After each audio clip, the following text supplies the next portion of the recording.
আজ সকাল সকাল বৃষ্টির দিনে দেখো আমাদের বাড়িতে কারা অতিথি হিসাবে এসেছে। এদের দেখা মাত্রই মাকে বললাম আলু এনে দিতে। তো দেখো কিভাবে বসে বসে আলুটা খাচ্ছে, আর তারপরই পিছন থেকে আবার একটা হনুমান চলে এসেছে।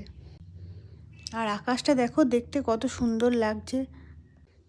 খাবারের অভাবে এরা লোকালয়ে চলে আসছে, ভাবলে সত্যি খুবই খারাপ লাগে।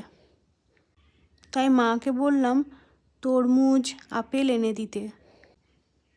তো সেই ভিডিওটা আর করা হয়নি, ওরা খুব বসে সুন্দর করে খেলো।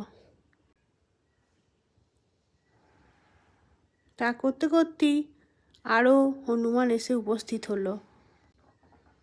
দেখতে পাচ্ছ, একটা দুটো তিনটে চারটে হনুমান চলে এসেছে। দেখতেও ভালো লাগছে, কিন্তু এই বৃষ্টির দিনে এদেরও খুব কষ্ট হয়।